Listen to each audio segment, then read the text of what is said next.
Bismillahirrahmanirrahim. Assalamualaikum warahmatullahi wabarakatuh.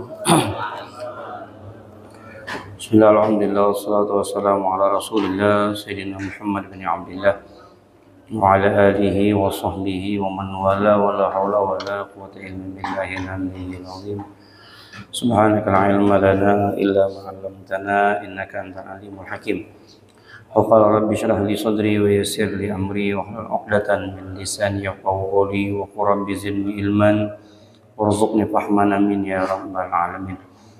Alhamdulillah, puji dan syukur atas segala nikmat yang Allah karuniakan kepada kita, terutama nikmatul Islam, nikmatul iman, nikmat sehat wal afiah. Salawat teriring salam selalu kita curahkan untuk junjungan kita Nabi besar Muhammad sallallahu alaihi wasallam. Mudah-mudahan kita menjadi pengikut beliau sampai akhir hayat kita, mendapat syafaat beliau dan dimasukkan ke dalam surga bersama barisan beliau. Amin ya rabbal alamin. Bismillahirrahmanirrahim. Baiklah, kita masuk di minggu kemarin pada bab salatul Jumat. Salatul Jum'ah adalah suatu salat yang diwajibkan kepada kita khususnya bagi kaum laki-laki untuk melaksanakan ibadah salatul Jum'ah. Lalu kewajiban tersebut menjadi fardhu ain, jadi tidak ada hal yang bisa menggugurkan salatul Jum'ah untuk semata-mata diganti dengan sholat zuhur tanpa ada uzur syar'i. Jadi kalau ada uzurnya syar'i, ya, disyariatkan uzur tersebut seperti sakit, maka dia boleh menggantinya dengan sholat zuhur. Atau mungkin dia musafir, tapi dengan catatan safarnya dia dipastikan keluar dari kota sebelum azan subuh. Tapi kalau dia setelah azan subuh baru dia keluar dari kotanya, maka dia tetap diwajibkan untuk sholat Jumat. Jika seandainya kita pergi ke suatu tempat walaupun dia sudah masafahnya itu 83 kilo, tapi misalkan dia berangkatnya hari Jumat jam 7, misalkan jam 7 dia berangkat, maka saat itu dia diwajibkan untuk sholat Jumat. Dia harus mencari masjid, terkecuali dia keluarnya sebelum azan subuh, maka di situ gugur Jumat dia. Dia boleh sholat Jumat, boleh tidak sholat Jumat pun boleh. Artinya dengan menggantikan zuhur boleh. Tapi kalau dia keluarnya setelah subuh ini baru dia keluar, setelah sembahyang subuh di sini dia keluar, mau perjalanannya sampai ke Sambas pun, artinya dia tetap wajib untuk sholat Jumat. Ya, itu hukum daripada sholat. Makanya sholat Jumat, ada hadis tentang berpergian di hari Jumat. Ya. Kenapa berpergian hari Jumat itu agak sedikit rentan? Ya. Dalam sebuah hadis, maksud hadis tersebut bukan Nabi melarang untuk berpergi di hari Jumat, bukan. Maksud Nabi melarang itu karena di situ ada Jumatannya. Ya. Maka kalau kau pergi hari Jumat, harus tahu hukumnya. Nah, seperti itu. Kalau mau pergi hari Jumat ya sudah. Ya, hari Jumat berarti di situ ada konsekuensi yang harus kau tepati. Apa itu? Ada sholat Jumat. Kalau ingin gugur sholat Jumatnya, maka keluarlah dari batas kota sebelum azan subuh. Nah, jadi kalau misalkan Bapak Ibu mau pergi ya daerah ke Singkawang atau ke Pemangkat sebelah sananya kan udah lebih 100 lebih. Keluarnya sekarang, habis sembahyang subuh baru dia keluar rumah. Tetap nanti sampai di sana, sampai di Pemangkat atau sampai di Singkawang misalkan jam 9, tetap nanti waktu orang Jumatan harus cari masjid. Ya, mau dia dinas ke, mau dia apa ke terserah. Wajib dia cari masjid. Tapi kalau dia keluarnya tadi jam 3, ya sholat jam 3, jam 4 lah, karena subuh kita kan jam 4.23. Jam 4 dia keluar dari rumah, insya Allah ke sana ya kira-kira 15 menit lah, karena agak macet kan subuh. Lepas dia dapat 10 menit baru gak sampai Wajo, azan subuh, tidak jadi masalah. Ya. Teruskan perjalanan sampai di sana mungkin jam 10, mungkin santai atau apa, dia bawa mobil jam 10. Ya. Jam 10 sampai di tempat jam 12, setengah 12 azan Jumat. Ada pilihan. Bapak mau sholat Jumat boleh, tidak sholat Jumat pun enggak apa-apa. Diganti dengan zuhur. Nah itu apabila seseorang ingin menggugurkan secara syar'i. Tapi kalau sakit, jelas sakit tidak ada ceritanya tadi itu bapak ya sakit. Sekiranya memang tidak mampu sudah dia untuk bergerak, ya jangan dipaksa. Atau orang yang menemani orang sakit, boleh, enggak apa-apa, enggak Jumatan juga. Misalkan ada keluarga atau teman, istri atau suami yang sakit, istri suami yang menemani istri. Nah, dan kemudian istri ini pun enggak digantikan oleh orang lain. Atau teman kita ini dia anggap sebagai Anis itu adalah orang yang nyaman lah diajak komunikasi itu enak, senang. Ya. Maka satu orang ini tidak apa-apa untuk tidak sholat Jumat menemani dia. Atau memang dia tuh kritis, tidak bisa tidak ditemani, boleh, tidak apa-apa, diganti dengan zuhur. Ini syar'i. Tapi menemaninya bukan ramai-ramai satu RT misalkan lalu tak sembahyang Jumat. Apa? Kami ini dekat sama dia nih. Semua merasa dekat nih. Pergilah 10 orang tadi menjenguk dia sakit. Pas pula azan Jumat. Kata Pak Ustadz boleh nih. Kita tak sembahyang Jumat ramai-ramai. Ngapa pula? Kita nemani dia suka sama kita. Bukan semuanya, sebuti ya. Dia satu orang. Kalau semuanya itu tak Jumat berjamaah nanti ujung-ujungnya. Tak sholat nanti ujung. Jadi itu namanya syar'i. Baik.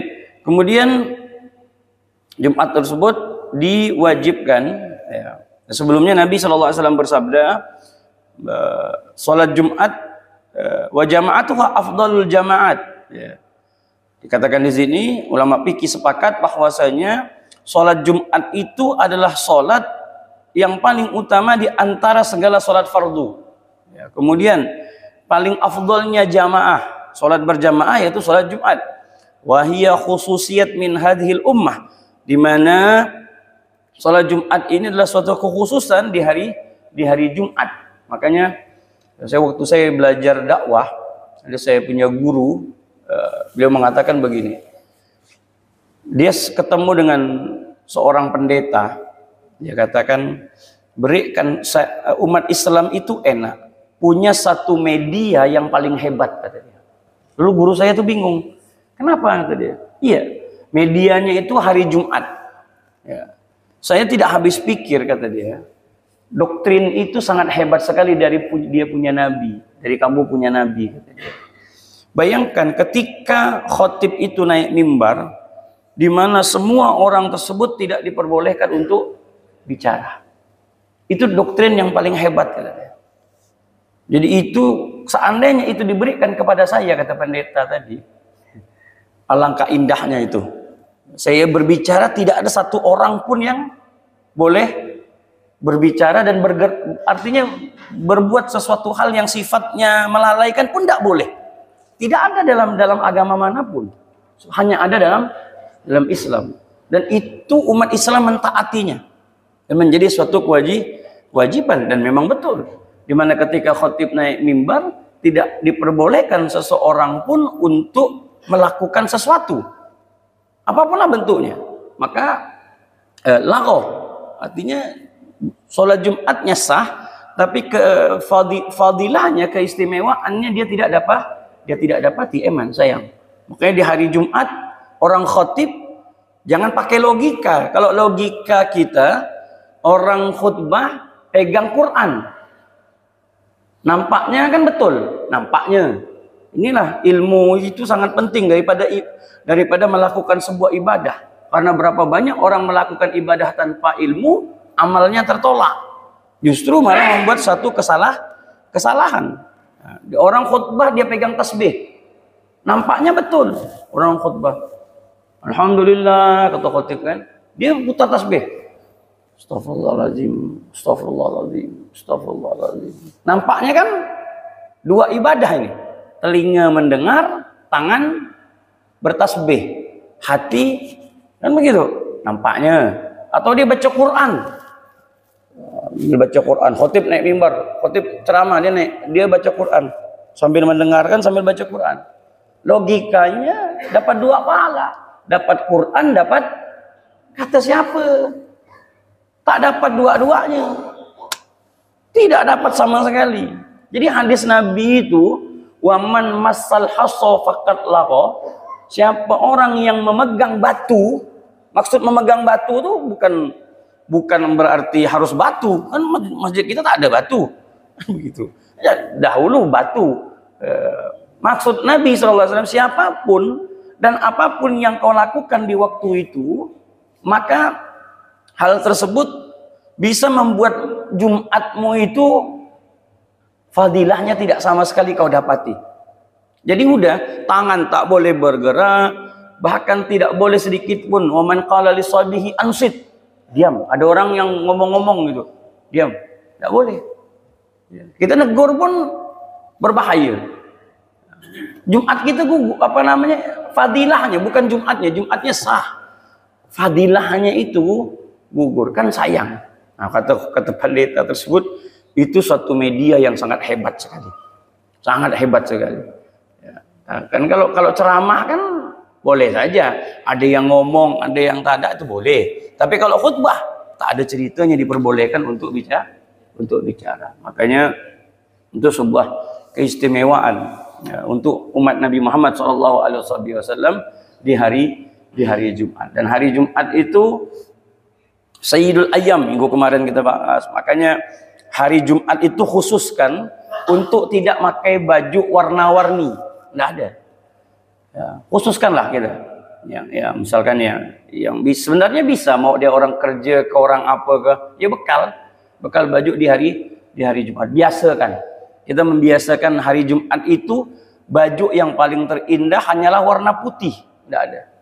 Ya. Bahkan kalau misalkan underwearnya pun celana dalamnya putih kan, kalau memang bisa putih kan. Ya, tapi kita kan terbiasa dengan baju warna-warni. Ya, jadi kita tidak ada roh Jumat itu tidak kita dapati.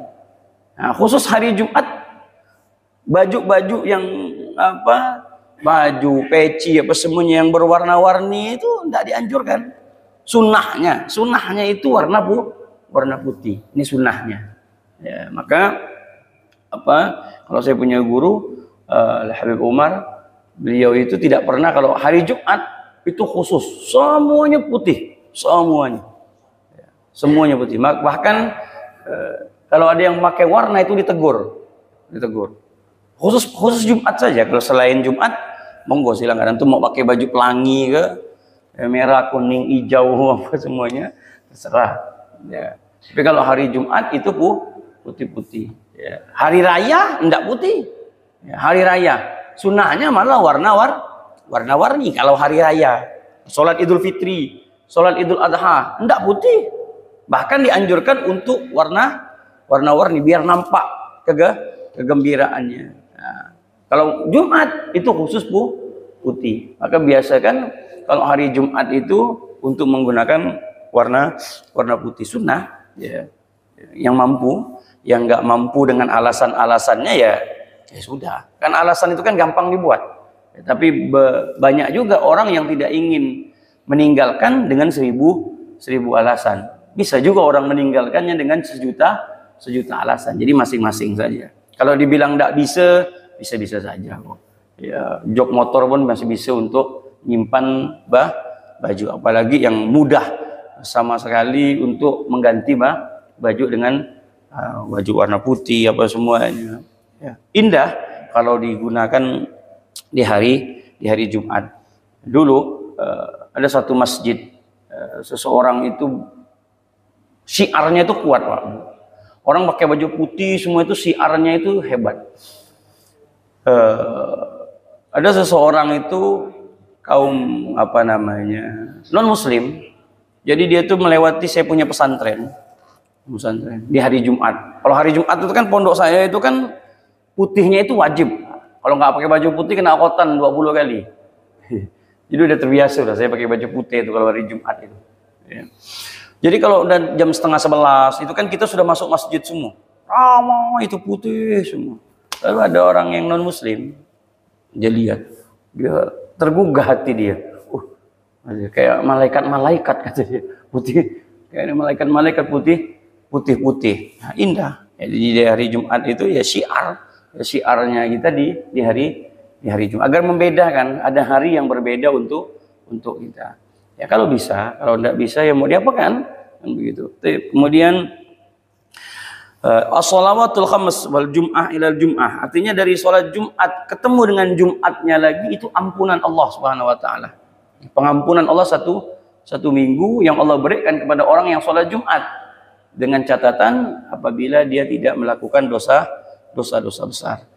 Dan juga di hari Jumat, man ghassala yaumal jum'ah, siapa orang yang mandi di hari Jumat, waqtasal wa bakkara wa abtakar, dan dia pergi bergegas di pagi-pagi hari, wa masya wa lam yarkab, bahkan kalau seandainya dia itu berjalan tidak mengendarai mobil ataupun motor, kalau zaman dahulu onta atau keledai, wadana minal imam, kemudian dia mendekati, duduknya dekat-dekat dengan imam, fastama walam yalghu, dia mendengarkan betul, kana lahu bikulli khutwatin amalu sanatu ajri siyamiha wa qiyamiha, bahkan Allah memberikan satu langkah yang dia lakukan ketika dia menuju ke masjid itu seperti amalan seseorang 1 tahun dengan apa, dengan puasanya, dengan menghidupkan malamnya.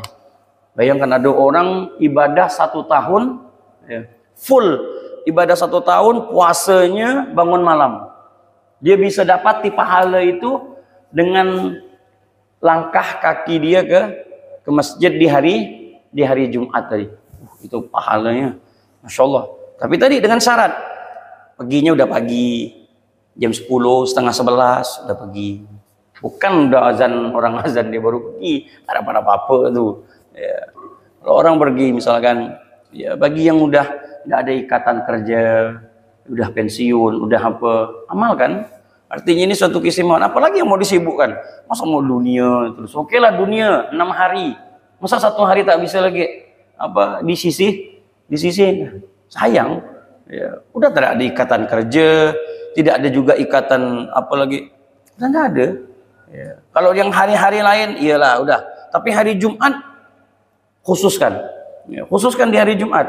Datanglah di hari Jumat itu bisa setengah 11. Agar apa? Dapat ini tadi nih. Dapat apa?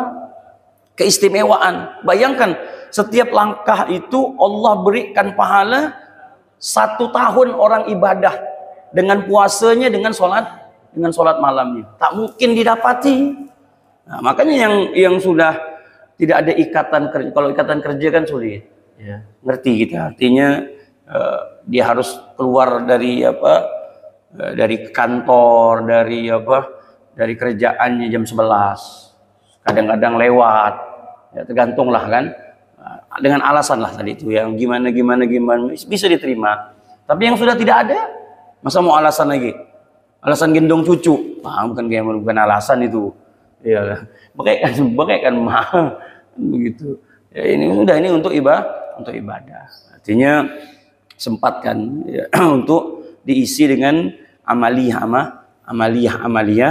ya, untuk memperbanyak pundi amal. Sayang ya, kalau udah tidak ada kegiatan, tidak ada apa, datangnya azan. Sayang, tidak dapat apa-apa. Artinya sholatnya hanya sekedar menggugurkan kewajiban saja. Udahlah mudanya seperti itu, tuanya pun seperti itu juga. Kapan mau dapat pundi-pundi amal didapatkan tadi? Eman sayang. Pergilah jam 11 datang. Masalah orang belum datang atau jangan ya masjid itu kunci. Nah itu ya sayang. Kalau masjid terkunci apa? Salah repot. Ya. Kalau masjid itu buka ada apa semua. Tapi insya Allah lah tak ada pula masjid terkunci di hari Jumat. Mau datang jam 9 pun insya Allah sudah standby dia semuanya. Ya. Kata baca kahfi, baca yasin, baca tabarok, baca waqiah, banyak amalan-amalan. Kalau tidak kepengen baca, putarkan tasbih, sholawat. Kan udah sambil menunggu. Ini satu keistimewaan yang Allah berikan kepada umat Nabi Muhammad, tidak ada di umat-umat yang lain. Tidak ada.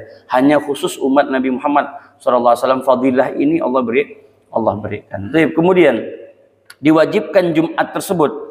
Furidat bi Makkatil Lailatul Isra wal Mi'raj.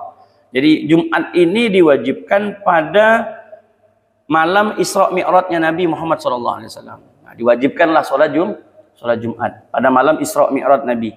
Wa awwalu man shallaha As'ad bin Zurarah. Tapi bukan Nabi yang melakukan Jumat tersebut. Jadi turun untuk Nabi di Mekah, tapi Nabi belum bisa melakukan sholat Jumat. Ya. Yang melakukannya As'ad bin Zurarah. Ya. As'ad bin Zurarah dengan Mus'ab bin Umair. Kenapa Nabi tidak bisa melakukannya di Mekah? Karena saat itu di Mekah intimidasinya terlalu kuat. Dan umat Islam masih lemah. Jadi kalau melakukan ibadah secara terang-terangan, maka tidak bisa. Ya, tidak mampu. Makanya Nabi itu melakukan sebuah ibadah, itu lama Pak. Lama. Bertapuk-tapuk ibadahnya, semuanya. Bisanya itu ketika Sayyidina Umar masuk Islam. Baru selesai. Ya. Sebelum Sayyidina Umar masuk Islam, itu ibadahnya tapuk-tapuk. Ya. Tapi waktu Sayyidina Umar masuk Islam, makanya Nabi itu senang betul. Pada tahun kelima itu, Nabi itu senang. Gembiranya sesenang-senangnya mungkin ketika dua singa padang pasir bersamaan masuk Islam. Yang pertama yaitu paman beliau, Sayyidina Hamzah bin Abdul Muttalib masuk Islam. Kemudian tidak lama disusul dengan Sayyidina Umar. Itu bangganya Rasulullah, itu umat Islam takbirnya betul-betul bertakbir. Bayangkan ini kepala geng nih yang masuk Islam nih. Bukan lagi bukan kepala. Langsung hari itu juga Sayyidina Umar ngumumkan. Kata Sayyidina Umar, besok kita sholat apa semuanya terang-terangan. Ya. Tampakkan kepada mereka ya Rasulullah, siapa yang berani menentang? Ya. Biar saya yang menanggung. Ya. Sayyidina Umar naik ke Jabal Abi Qubais, dipekekkan ya dia. Sayyidina Umar bilang, besok kami umat Islam esok hari akan melakukan ibadah secara terang-terangan. Ya, orang dah takut yang mekekkan ini Sayyidina Umar. Sayyidina Umar berpesan, satu pesanku kata Sayyidina Umar.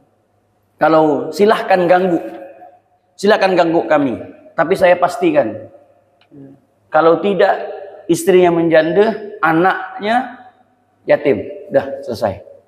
Itu ya pesan Sayyidina Umar. Tidak ada satupun yang berani ganggu. Itulah hebatnya. Itulah kekuatan Islam itu hebat ketika Sayyidina Umar bin Khattab. Nah, itu sejarah mencatat bagaimana Sayyidina Umar bin Khattab memperkuat Islam. Makanya Nabi tidak bisa sholat Jumat, bukan tidak mau, tidak bisa.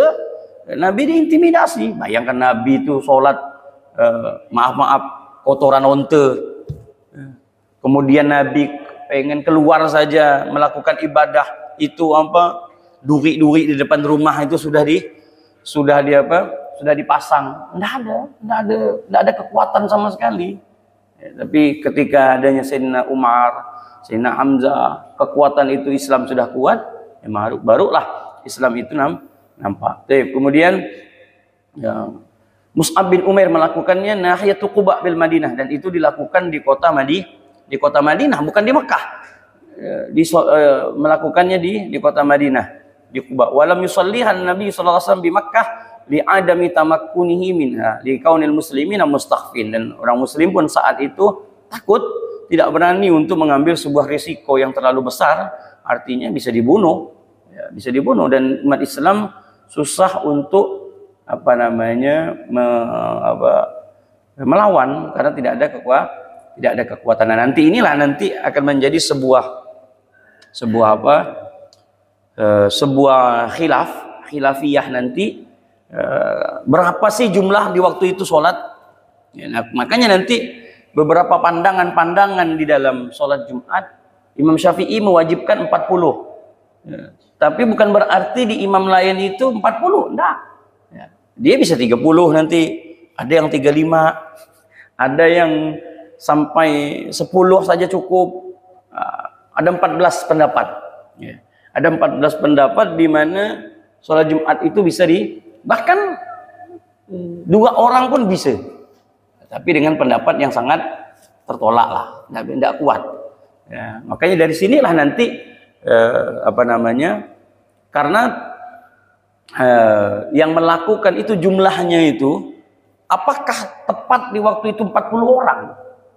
Nah, itulah yang menjadi suatu pembahasan. Nah, maka timbullah beberapa pendapat-pendapat, oh enggak, cukup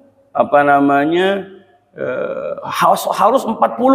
Nah, Imam Syafi'i kan, imam kita wajib 40. Yang lain enggak, 35 pun cukup, 40 pun cukup. Nah, di situ ada suatu pembahasan, bahkan ada yang mengatakan Imam Ahmad bin Hambal sendiri 50 khamsun, 50 baru cukup Jumatan. Ada yang mengatakan samanun, Imam Marwazi 80. Bayangkan, 80 orang baru cukup Jumat, Imam Marwazi. Kemudian ada juga yang mengatakan harus di mana jumlahnya itu tak terhitung. Kalau kita begini tak bisa ngitungnya. Baru boleh Jumatan. Tapi kalau begini masih bisa terhitung. Oh, 30 nih. Oh, 100 nih. Berarti belum. Tapi begini, oh udah tak bisa dihitung nih. Baru Jumatan sampai segitu. Jadi 14 pendapat. Tapi yang muktabar, yang muktamad yaitu dalam mazhab kita 40. Bahkan Ibnu Hizam itu ya termasuk ulama kuat, tapi tidak bisa digunakan pendapatnya. Sendiri pun bisa sholat Jumat dalam pendapat Ibnu Hizam, tapi tak bisa sekedar ilmiah saja, ini sekedar pengetahuan saja. Kemudian ada yang mengatakan isnani kal jamaah, ya, yaitu Ibnu Nukhai, ya, Imam Nukhai 2 orang, 1 dan dengan imam. Artinya pendapat-pendapat, tapi ya kembali lagi kita hanya tidak bisa mengambil pendapat-pendapat yang sifatnya tidak kuat.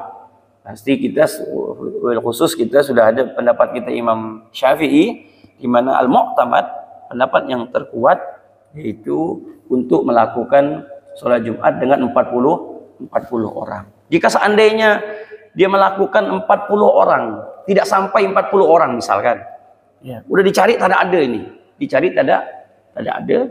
dapat cuma 30 orang, apakah dia tetap wajib Jumat? Tetap.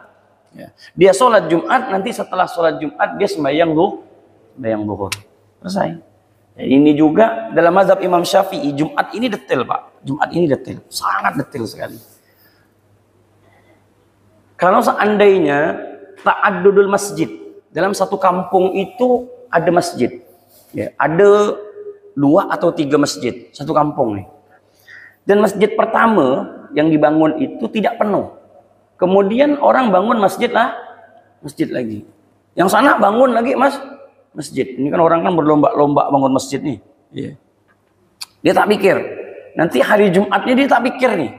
Macam mana? Semua yang merasa dekat ya aku isi sini. Yang sini ini, yang sini. Padahal satu kampung. Ya. Di sini ada hukum untuk Jumatan. Sholat Jumat mana yang sah? Yang pastinya sholat Jumat yang sah itu adalah masjid pertama kali dibangun. Itu yang sah. Yang lainnya itu tanda tanya. Masalahnya apa? Kalau seandainya masjid pertama ini belum penuh, dia sudah sholat lagi di masjid yang kedua atau yang ketiga, maka sholat Jumat yang kedua ini tidak sah. Maka penuhkan dulu yang ini, masjid pertama ini. Ya, misalkan Wahidin ini kampung lah, katakan satu kampung ya. Wahidin ini. Berapa masjid di Dr. Wahidin ini? Ya. Tapi rata-rata setiap masjid itu penuh. Berarti memungkinkan yang ini penuh, balik ke sini. Yang ini penuh, balik ke sini. Yang ini penuh ke sini. Kan begitu. Tapi kalau misalkan tidak, yang ini tak penuh, dia buat lagi masjid. Oh, masalah. Masalah di tempat saya ngajar di mana? Di belakang bandara itu depan tuh masjid. Ini masjid, depan masjid. Sampai cekcoknya sampai itu yang sana buat Jumatan, yang sini buat Jumatan. Ini gila nih. Ya, masjid yang pertama itu sebesar-besarnya. Masjid yang kedua rencananya katanya mau digabungkan, tapi setelah jadi justru misah. Ya. Justru misah. Sehingga waktu itu sholat Jumat dua-duanya sholat Jumat. Ya, kebetulan saya ngajar di kampung itu, orang kampung sebagian bertanya, saya bilang kan tidak bisa. Ya, tidak bisa. Yang dimana sholat Jumat masjid pertama itu belum penuh. Mau diapakan? Tidak boleh. Penuhkan dulu masjid yang pertama. Ketika masjid pertama membludak, walaupun jaraknya dekat, kan di Mesir itu lebih parah lagi, Pak. Di Mesir itu berhadap-hadapan. Tapi masjid yang pertama penuh. Di Selat Panjang tempat saya itu satu kampung 4 sekarang masjid. Di depan tempat saya di sini, ada lagi di sini 3, dekatan lagi, ada lagi agak jauh 4. Ya. Cuman waktu itu yang terakhir itu kan masjid tempat saya itu. Nah, itu waktu saya datang tahun 2016 itu belum jadi Jumatan karena saya tak izinkan. Di mana masjid belum penuh. Karena sebelah sana lagi beberapa meter itu 20 meter lah begitu, itu ada masjid. Nah, suatu hari saya itu sholat, saya tak ada khutbah, saya Jumatan. Waduh, tak dapat tempat. Artinya saya di luar. Betul-betul pas saya tengok memang betul-betul membludak. Ya. Tak lama dari situ saya bilang, udah kita putuskan untuk buat Jumatan.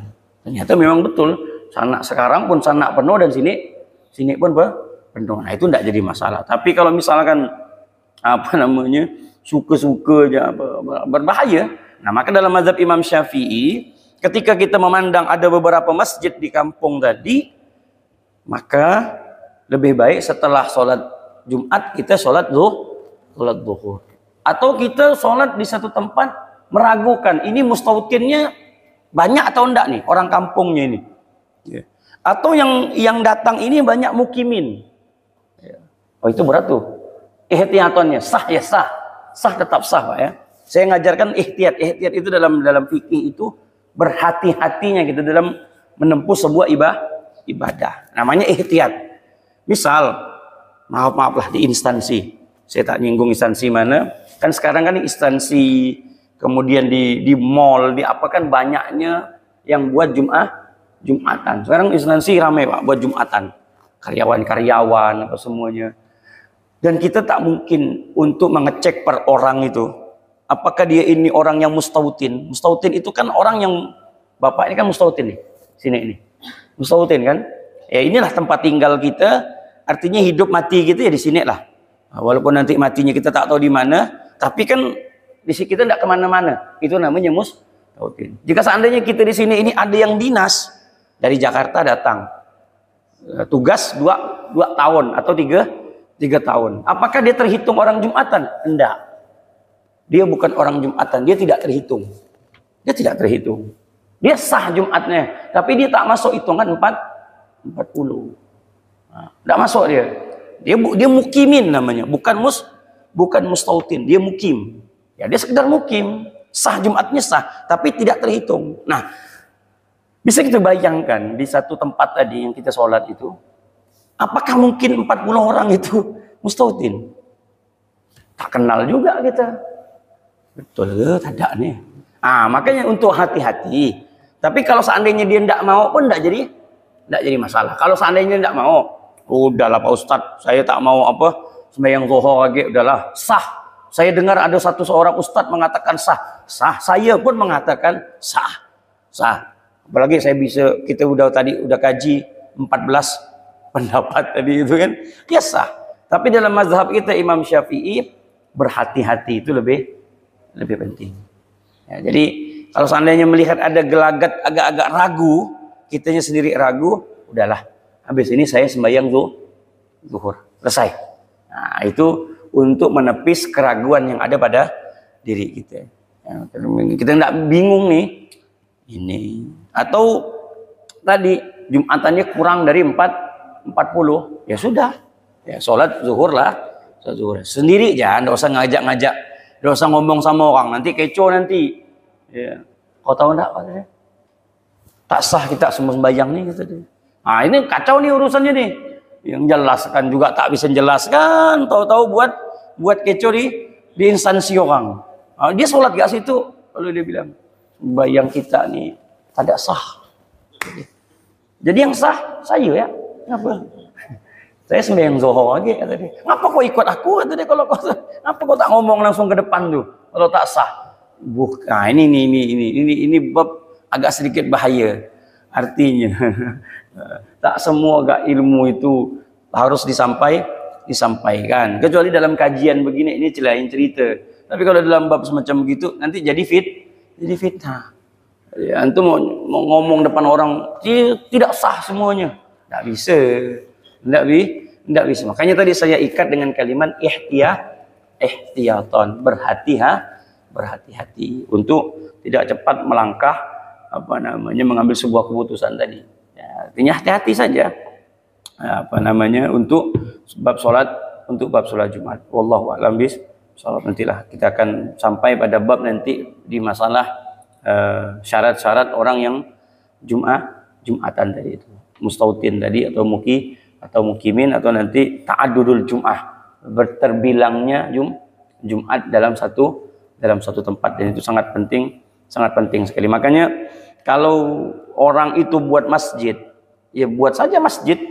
Ya. Apakah setiap masjid itu wajib disolatkan Jumat? Enggak. Ya, enggak. Ya kan ini kan masjid Pak Ustadz. Enggak. Masjid itu kalau sudah dijadikan sholat Jumat, maka dia berubah sebenarnya namanya. Namanya masjid jami.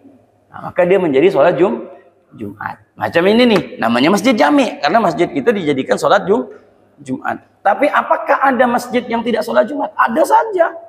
Jadi kalau orang misalkan wakaf tanah, saya wakafkan tanah ini untuk masjid, silahkan.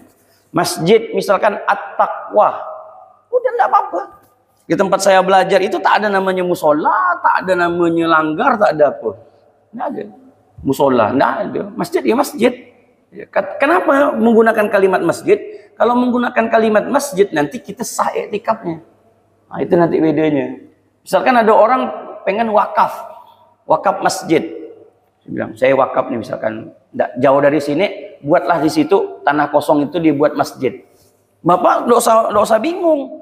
Apa pula protes? Ayo kita sama-sama protes. Turun satu komplek. Kenapa? Kita demo dia. Kenapa dia? Dia buat masjid. Lalu ditanya, apa Bapak demo? Bapak nak nyaingi masjid kami, tak bisa, tak boleh. Buat masjid. Enggak apa-apa dibuat masjid. Namanya saja masjid. Tapi nanti tidak boleh Jum'ah. Nah, itu beda lagi hukumnya nanti. Namanya masjid, enggak apa-apa. Masjid, musola, langgar itu kan hanya bahasa kita saja di Indonesia. Ya, musola. Ya, semuanya masjid. Di tempat saya belajar itu di Hadramut itu ada puluhan bahkan ratusan namanya masjid. Masjid semua. Dalam satu kampung bisa 3 masjid. Masjid Segaf, Masjid Ba'alawi, masjid ini semuanya. Tapi apakah ada sholat Jumat? Ada. Masjid saja. Tapi nanti niat iktikaf kita di dalam itu boleh. Nah, niat iktikaf, kan dapat pahala. Nah, tapi kalau musola, tanda tanya, sabar dulu. Ya, makanya musola itu bisa untuk orang head pun bisa. Ya, apalagi bisa. Dia berbeda. Makanya saya itu di Darul Mustafa, tempat saya belajar itu, Habib Umar di lingkungan tempat itu bukan dikatakan masjid, tapi namanya musola, namanya musola Ahlul Kisah. Jadi siapa saja boleh masuk, ya, tidak jadi masalah. Bahkan satu hari ada yang masuk itu orang dari Swiss, pakai celana segini, celana pendek. Kalau kita bagaimana? Ada orang non Muslim masuk musola pakai celana gini Pak. Habib Umar sama sekali tidak marah. Tidak ada sedikit pun marah. Dibiarkan, Pak. Kita tuh terkejut, Pak. Ya Allah, macam mana cerita? Sampai 3 hari, agak berubah sedikit celananya, agak senteng begini celananya. Dia duduk di pinggir pintu. Ini kami belajar nih, saya belajar di situ. Dia duduk di pinggir pintu. Habib Umar, dia tuh bingung, dia tuh memantau, Pak. Dia non Muslim dari Swiss, non Muslim. Dia pandangnya gini, umat Islam tuh, orang Islam. Bingung dia. Habib Umar tuh habis sholat zuhur, kan kantor beliau kata lewat pintu ini. Disenyumkan Habib Umar, demi Allah. 3 hari Pak Bu, masuk Islam. Setiap sholat itu, setelah habis sholat, Habib Umar disenyumkan. Tidak sedikit pun marah, enggak ada. Wah ini loh, senyumnya itu yang dilakukan oleh Rasulullah Shallallahu Alaihi Wasallam. Bapak kalau tahu yang di Masjid Nabawi ada satu tiang, sampai sekarang satu tiang itu, di atas tiang itu ada tulisan. Ya. Itu tiang seseorang yang pernah diikat, ya. Dan dia masuk Islamnya tulen karena melihat kelakuan Rasulullah. Ya. Tiang syariah itu, nah, tiang itu diikat dia, lalu setelah diikat dilepas, kata Rasulullah, kau bebas.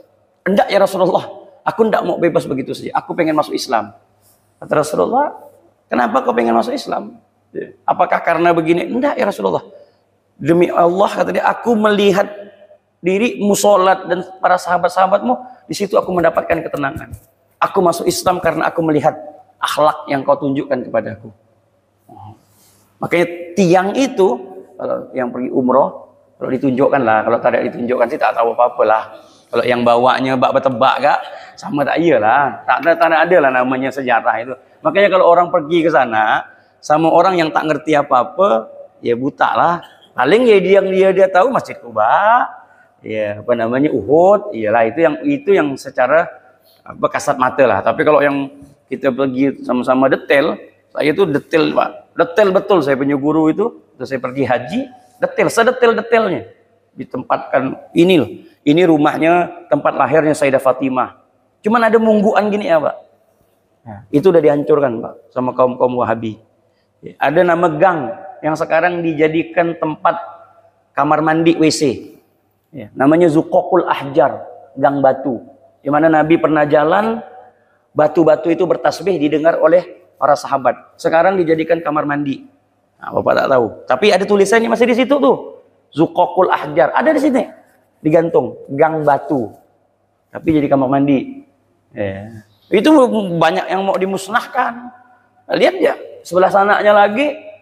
Kamar apa namanya? Rumah lahirnya Nabi. Ya. Kan sebelah sana tuh ada rumah lahir. Sebelahnya tempat sampah kan. Ya.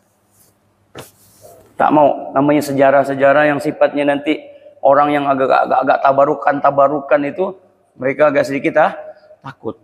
Ya. Tapi ya kalau orang yang pergi hajinya atau pergi umrohnya tidak ngerti tentang sejarah-sejarah di situ, ada lagi batu yang Nabi lagi sender, batu itu ngikuti belakang Nabi, ya. Membentuk badan Nabi. Ada, cuman dicor sama dia Pak, dicor. Habis. Ada lagi sumur Taflah, sumur yang pernah diludahi sama Rasulullah. Ya, sumur itu masih sampai sekarang masih ada. Cuman kalau tak tahu, tak ada pergilah. Ya. Jadi banyak sejarah-sejarah khususnya di Mekah. Tapi mau yang orang lama-lama di sana, kebetulan saya banyak kawan yang belajar di sana. Ya, jadi beliau ajak saya, diajak ke tempat ini. Dan guru saya pun ngajak lagi, ditunjukkan tempat-tempat begini. Oh. Kemudian pergi lagi ke Baki, tunjukkan kuburan-kuburan tuh. Ini kuburan Sayyidina Hasan di sini, kuburan ini begini. Oh banyak itu. Tapi kalau yang pergi umroh yang biasa ini kan lewat ya, lewat. Dah, tak tahu apa-apa, tak dapat chemistry-nya tidak dapat. Ya bukan salah kita juga karena namun nggak ngikut kan. Ya, mandai-mandai seorang nanti malah terjebak, malah urusannya sesat pula nanti kan begitu. Kira-kira seperti itulah. Wallah alam bis. Minggu depan insyaallah agak sedikit diperpanjang. Sila.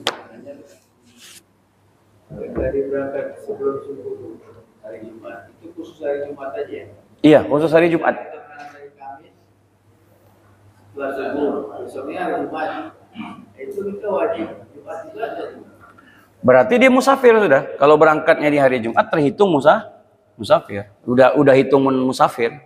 Hitungan musafir dia punya ruang waktu tadi 4 hari. Jadi kalau mau Jumatan boleh, tidak Jumatan pun tidak jadi masalah. Misalkan tadi dia jam hari Kamis dia pergi, ya sudah. Besoknya berarti dia sudah terhitung musafir. Tidak apa-apa. Boleh Jumatan, boleh juga tidak. Silakan. Kita ini memang bepergian pada Jumat. Apa?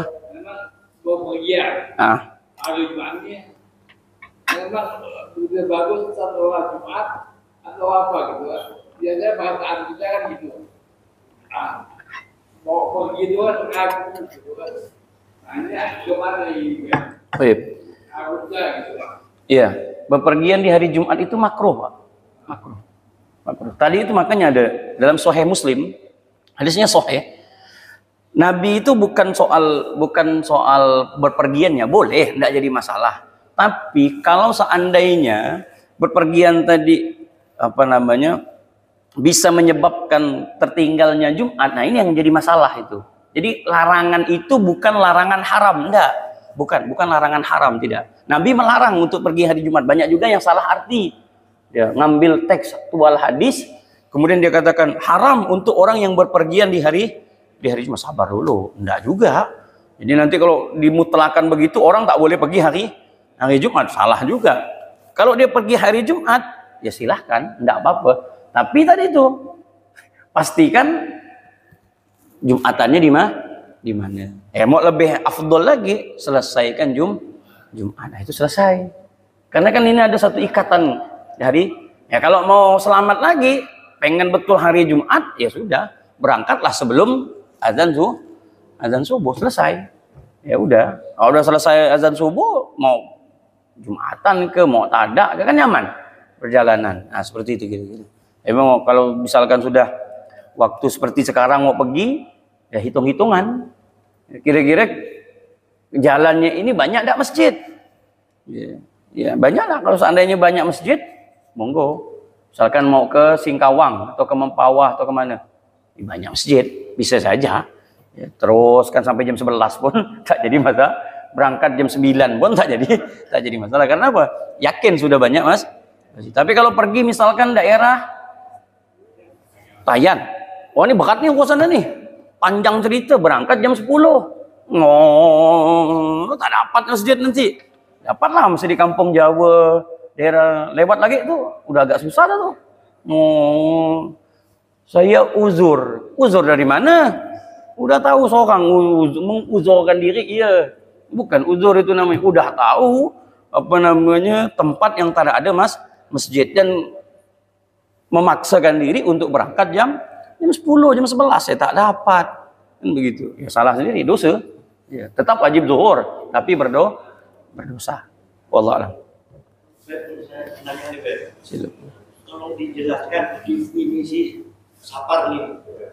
Dan kedua, apakah benar Allah menurunkan 320 bala di pulau Safar ini? Malam tak hadir dia. Oh iya betul. Iya robo-robo hari ini. Panjang nih. Terus ada pertanyaan lagi lah ya habis ini ya. Saya jelaskan 10 menit ini sampai jam 6. Ya.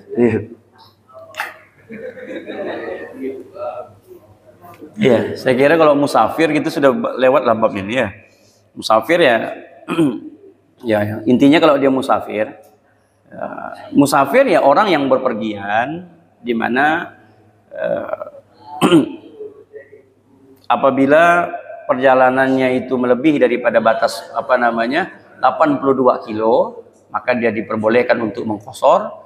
Kalau misalkan kurang daripada 82 kilo, maka dia boleh saja menjamak sholat, tapi tidak qashar. Intinya begitu. Tapi kalau dia berbenturan dengan hari Jumat atau dia berbenturan dengan puasa, kalau dia ingin menghindari tadi, ingin tidak puasa atau ingin tidak sholat Jumat, maka keluarlah dari batas kota sebelum azan subuh. Bisa saja. Misalkan Dia kepengen pergi perjalanan Putus Ibau. Pengen di hari ini saya nyopir.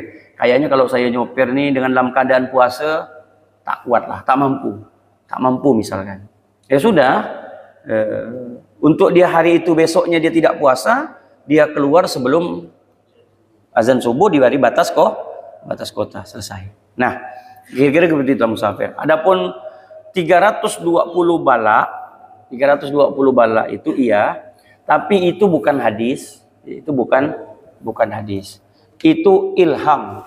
Ya, itu ilham yang didapati oleh seorang ulama. Boleh percaya, boleh iya. Ya. Percaya iya, karena seorang ulama. Ulama itu punya namanya mata batin, ilham. Namanya ilham. Tapi kalau dalam keilmuan, apakah bisa dijadikan sebuah argumentasi yang kuat? Tidak.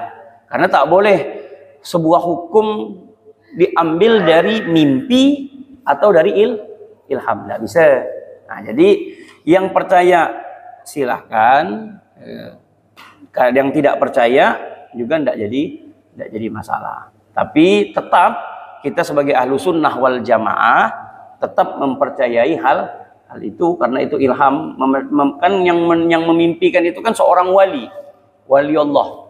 Wali itu banyak sekali kitab-kitab yang menjelaskan tentang itu. Para wali Allah ini kan orang-orang yang dekat dengan Allah. Makanya sampai sekarang adat istiadat itu, robok-robok atau rebu wakasan atau ini robok-robok itu dijadikan sebuah hari di mana di situ ada tolak doa, tolak bala, apa semuanya kan begitu. Nah, itulah diambil dari pemahaman tadi itu. Cuman yang kita takutkan itu bukan lagi sekedar doa tolak bala, bukan. Udah banyaknya sebuah ritual-ritual yang terkadang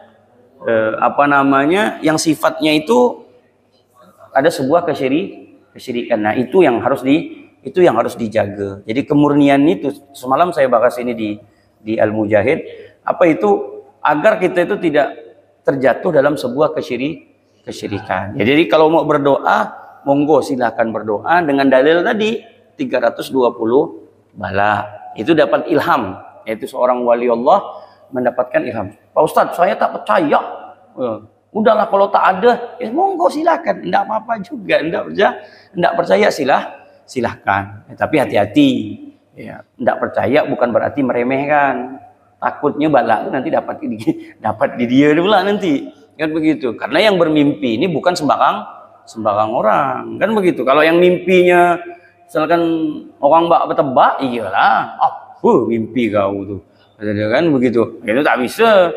Tiap mimpi yang kau harapkan mimpi togel terus kau pula. Nah, itu lain cerita. Ini yang mimpi adalah orang yang dekat dengan Allah. Nah, makanya ya, kalau yang betul-betul meyakini, monggo. Yang tidak pengen percaya, tapi ingat dengan catatan tidak meremehkan. Nah, tapi kalau untuk dijadikan sebuah argumentasi yang kuat, dijadikan perdebatan begitu, ya tak bisa. Karena tak adanya hadis yang memperkuat. Bahkan Nabi sendiri pun mengatakan bulan Safar itu tidak ada apa-apa. Makanya jangan seperti orang jahiliyah. Nah, orang jahiliyah itu kan Nabi itu kan bilang la adwa wala safara wala la adwa wala tirata wala hamata fi safar. Jadi bulan Safar itu memang di zaman dulu itu memang dijadikan hari naas, Pak, bulan itu. Ya, hari bulan yang sangat tak bersahabat lah gitu. Sampai kita nak ngawinkan anak bulan Safar banyak yang takut loh. Iya. Sabar lalu kata dia bulan Rabiul Awal ya, kata dia bulan Maulid ya, kata dia kan. Kata takut gitu. Padahal tidak ada ceritanya apa-apa. Makanya Nabi membantah itu. Kalau orang Arab itu kalau mau pergi, dia pakai burung. Dilepaskan burung itu. Nah, kalau burung itu ke kanan, dia ke kanan, burung itu ke kiri, dia ke kiri. Kalau ada yang burung hantu. Ya, hama itu burung hantu. Nah, ada yang mati kata dia. Percaya gitu. Nah, sampai kita pun sampai sekarang percaya. Gitu. Bahkan cicak berbicara pun. Memang betul. Betul kata dia. Bercicak yang betul kan. Sampai ada jahiliyah itu masih ada gitu. Ya, itu tidak ada. Tidak perlu dipercaya. Makanya Nabi untuk menepis itu semuanya, nah, diajaklah keluar orang-orang itu makan di luar. Kenapa ada istiadat robok-robok itu makan di luar? Ya. Untuk menepis, kan orang tuh kan waktu itu kan tak mau keluar rumah, Bapak Ibu. Dia mekap di rumah, takut tadi itu, takut musibah, takut bala, takut apa semua takut. Akhirnya para ulama macam mana nih ngakalkannya nih? Ya udahlah, ayo. Rabu terakhir ini ayo kita keluar buat makan-makan di luar. Baca qasidah, baca doa, tolak bala apa semuanya. Makanlah sama-sama. Ini loh, tak ada apa-apa. Biasa-biasa saja. Begitu. Takdir Allah. Ini loh begini. Jadi tidak ada ceritanya menyematkan hari naas, bulan naas, tidak ada. Tidak ada. Bulan sial apa semua tidak ada itu. Tidak ada. Nauzubillah min dzalik. Tidak ada.